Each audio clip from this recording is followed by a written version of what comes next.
Welcome to the అజేయ భారత్. మన భారత ప్రధాని ఒక సెషెల్స్ దేశంలో పర్యటించారు.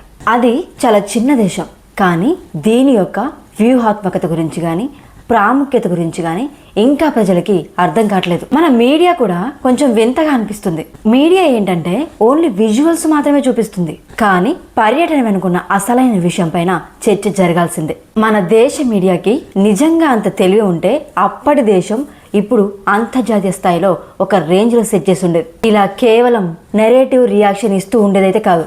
కానీ ఇక్కడ అతిపెద్ద విషయం ఏంటంటే ఈ పర్యటన వెనుకున్న అసలైన అర్థం ఏంటి, ఇది తెలుసుకోవడం చాలా అవసరం.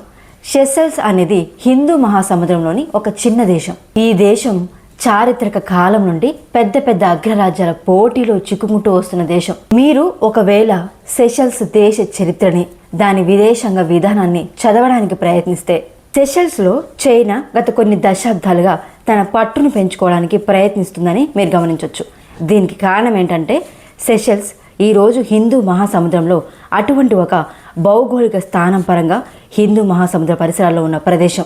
చైనా అక్కడ తన పట్టును పెంచుకుంటుంది, ముఖ్యంగా ఇంధనం, చమురు, గ్యాసు సరఫరాకు సంబంధించిన విషయాల్లో. దీంతోపాటు చైనా 2014లో బెల్ట్ అండ్ రోడ్ ఇనిషియేటివ్ ప్రారంభించినప్పటి నుండి అది చాలా దేశాలకి తన వద్ద ఉన్న అధిక సామర్థ్యంతో కూడిన వస్తువులని ఎగుమతి చేస్తుంది.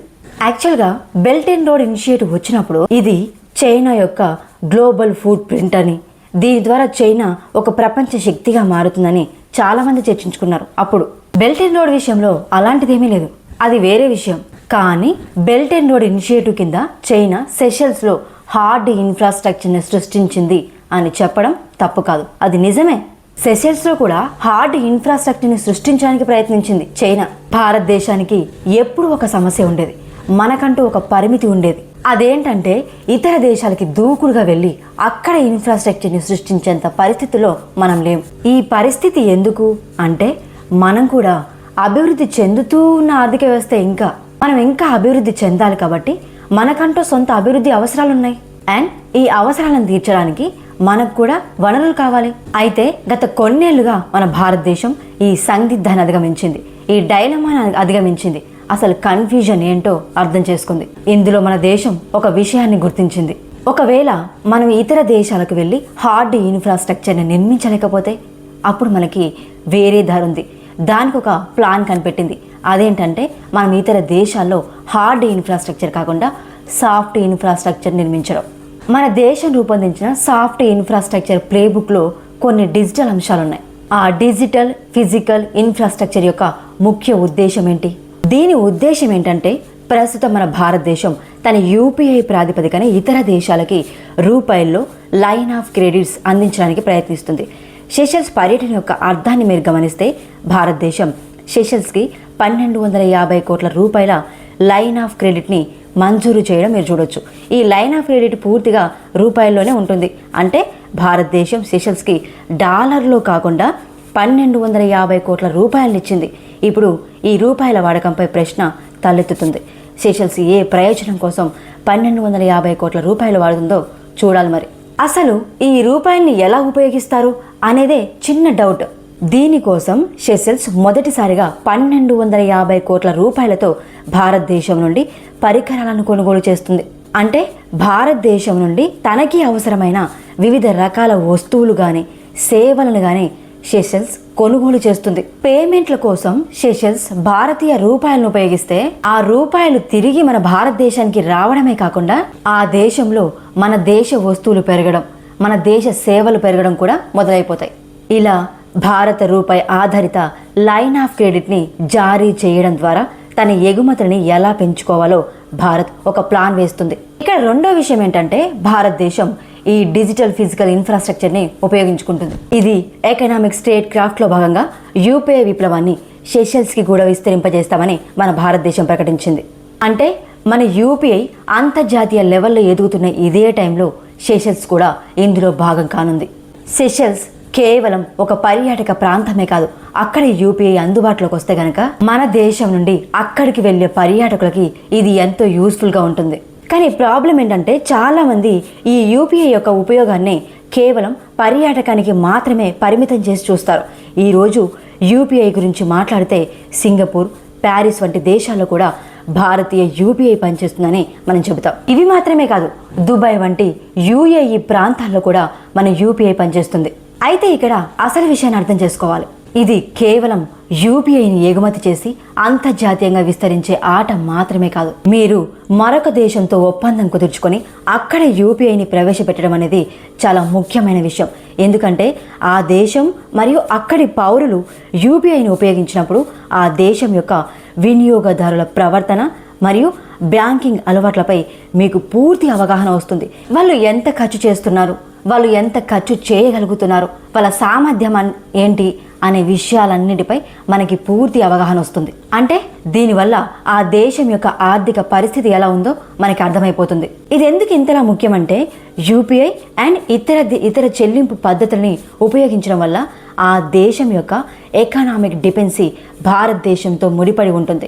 ఆర్థిక ఏకీకరణ బలపడుతుంది. భారతదేశం సెషల్స్తో కూడా ఇప్పుడు ఇదే పరిస్థితిని సాధించింది. ఇప్పుడు ఈ పర్యటనలో మన భారతదేశం సాధించిన మూడవ అతి ముఖ్యమైన విషయం ఏంటంటే సెషల్స్లో మన భారతదేశం ఒక ముఖ్యమైన కీలకమైన పర్యటన చేసింది. అక్కడ ఉన్న సోషల్ ఇన్ఫ్రాస్ట్రక్చర్ పనులకి, అంటే చైనా తన బెల్ట్ అండ్ రోడ్ ఇనిషియేటివ్ ద్వారా చేయలేని పనులని మేము చేస్తాం అని భారత్ సెషల్స్కి హామీ ఇచ్చింది. చైనా యొక్క బెల్ట్ అండ్ రోడ్ ఇనిషియేటివ్ యొక్క ముఖ్య లక్ష్యం ఏంటంటే సెషల్స్లో ఉన్న వనరులన్నింటినీ సేకరించి వాటిని ఓడరేవులకు తరలించి అక్కడి నుంచి చైనాకి తీసుకెళ్లడమే.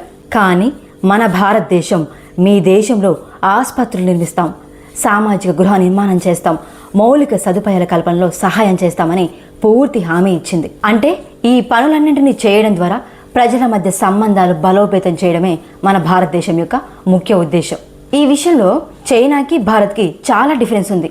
చైనా తనకి పవర్ ఉంది కాబట్టి ఎక్కడ పడితే అక్కడ దూకుడుగా వెళ్ళి అక్కడ ఇన్ఫ్రాస్ట్రక్చర్ నిర్మిస్తుంది. అంటే తన దేశం బాగుపడాలంటే ఏ దేశంలో అయినా సరే ఏం చేస్తే బాగుంటుంది, ఎక్కడెక్కడ ఏ ఇన్ఫ్రాస్ట్రక్చర్ స్టార్ట్ చేస్తే బాగుంటుంది, అది మంచైనా చెడైనా సరే ఆలోచించకుండా దూకుడుగా ముందుకెళ్ళిపోతుంది. కానీ మన దేశం మాత్రం హార్డ్ ఇన్ఫ్రాస్ట్రక్చర్ ద్వారా, సాఫ్ట్ ఇన్ఫ్రాస్ట్రక్చర్ ద్వారా ఓన్లీ ప్రజల మధ్య సంబంధాన్ని ఎలా ముందుకు తీసుకెళ్లాలి అనే విషయం పైన మాత్రమే దృష్టి సారిస్తుంది. ఎందుకంటే మన భారతదేశం కేవలం ఇప్పుడు జరిగే డెవలప్మెంట్ గురించి మాత్రమే ఆలోచించట్లేదు. తర్వాత వచ్చే 20 లేదా 50 సంవత్సరాల తర్వాత కూడా మన దేశం ఇలాగే డెవలప్మెంట్ సాధించాలి అంటే అది దీర్ఘకాలికంగా నమ్మకాన్ని కూడగొట్టుకోవాలి. కానీ చైనా రాబోయే 5 ఏళ్లలో ఎలా డెవలప్మెంట్ సాధించాలి అనే విషయాలపైన మాత్రమే దృష్టి సారిస్తుంది. దీనివల్ల మన భారతదేశం సెషల్స్లో తనని తాను ఒక డెవలప్మెంట్ ప్రొవైడర్గా స్థిరపరచుకుంటుంది, అక్కడ ముద్ర పడేసుకుంటుంది అని చెప్పడంలో ఏ మాత్రం కూడా తప్పులేదు. భారతదేశం యొక్క మొత్తం లక్ష్యం సెషల్స్కి నెట్ సెక్యూరిటీ ప్రొవైడర్గా ఉండడం మాత్రమే. ఇప్పుడు మన భారతదేశం సెషల్స్కి రక్షణ రంగంలో కానీ ఇతర ఏ రంగాల్లో అయినా సరే ఎలాంటి సహాయం చేయడానికైనా సిద్ధంగా ఉంది. అంటే దీన్ని బట్టి చూస్తే భారతదేశం సెషల్స్ ఈ రెండు బలమైన ఆర్థిక వ్యూహాత్మక వ్యవస్థలో కలిసిపోయాయని స్పష్టంగా అర్థమవుతుంది. సెషల్స్ అలాంటి ఒక పర్యావరణ వ్యవస్థలో లాక్ చేయబడింది.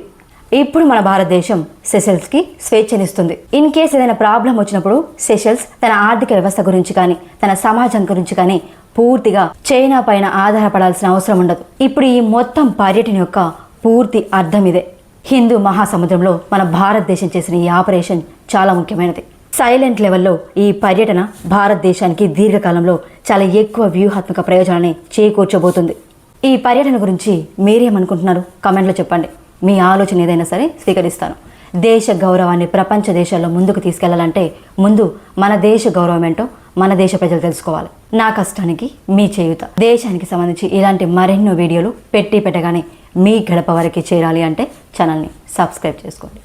జై హింద్.